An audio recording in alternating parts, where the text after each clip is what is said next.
ساديو من مدافعة، لكن ما زالت عرضية، ما زالت رأسية، ما زالت نصراوية، ما زالت نصراوية.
شوف هذه العرضية، لكن هذه اللقطة لا لاعب كبير، لاعب كبير ما عليك من المركز.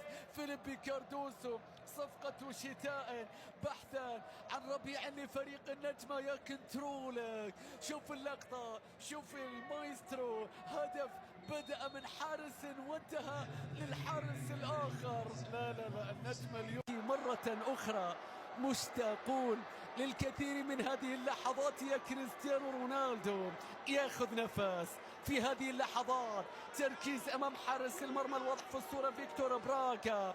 لقطة للتقدم الان بالنسبة لكريستيانو رونالدو بحثا عن الهدف الثالث الان في هذا التوقيت، في هذه اللحظات، بعد الغياب الطويل، بعد الاشتياق الكبير. يتقدم كريستيانو، الله عندما تغيب الكرة أكثر من تفتقدك، وعندما تعود الشباك أول من تستقبلك بودها. شوف اللقطة، شوف اللعبة، شوف الكرة اللي اصطدمت في المدافع في هذه اللقطة، وشايف هنا حكم المباراة يرى بتقديره بأن أن اللاعب حرك يده في اللقطة، وشايف هنا عبد الله الحمدان بينما يرفض القرار ويحتاج وما زالوا يتناقشون، وشايف المايسترو زعلان في هذا التوقيت والجهاز الفني غاضب. وكريستيانو رونالدو يحصل على ركلة جزاء ويريد أن ينفذها الآن بنفسه، ويريد أن يعود بالنصر للتقدم. شايف هنا بعد التشيك فار صادقوا على القرار اللي في تقنية الفار، ويجعل فريق النصر يحاول التأمين. العرضية يا بوشن، العرضية يا كريستيانو، يا رب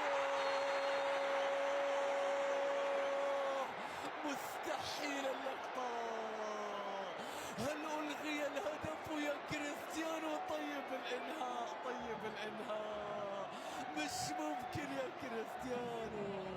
ألغي الهدف بعد أن احتسب تسللا في اللقطة الماضية، لكن نشوف اللقطة نواف بوشان، شوف الحرفية، شوف الكنترول، شوف الانهاء من كريستيانو، لكن الفرحة لم تكتمل، ما زال يطالب بشيء، انه لا يتركها يا كريستيانو.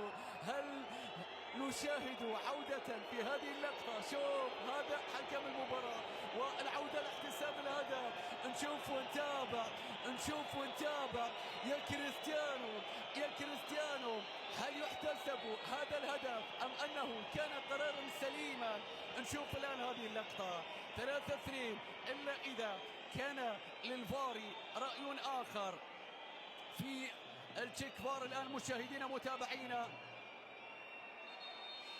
شوف الهدف يحتسب، بإمكانهم معك ملامسة نجمة في السماء، فكيف على الأرض يا كريستيانو؟ الهدف يحتسب، النصر يسجل الرابع، انظر إلى الكرة، انظر من بروزو، نواف شرف راسه، خدع المدافعين كريستيانو، شوف الإنهاء، بإمكانهم معك ملامسة نجمة في السماء، فكيف على الأرض يا كريستيانو؟ عدت وعادت أهدافك، والكمباك يا كريستيانو، والكمباك، النصر يتربع يا جيسوس، يتربع. شاهدنا ايضا دخول عبد الله الخيبري، والكره اللي بتصل الان سالم النجدي، يا سلام على المرور، مزيدا من النصر الذي لا يتوقف، مزيدا من النصر الذي لا يهدأ، مزيدا من النصر الذي لا يشبع، مزيدا من النصر الذي لا يكتفي، مزيدا من النصر. هل من مزيد يا جيسوس؟ هل من مزيد؟ ما شاء الله، خماسية، ما زال هناك وقت، فهناك نصر يا سالم النجدي ويا ساديو. لقطة ختام، خماسية أخرى، 5 نجوم أمام النجمة، خماسية وتصفيق لكريستيانو رونالدو. لو مكمل كان هذا الهاتريك يا كريستيانو، لكن الجاهزية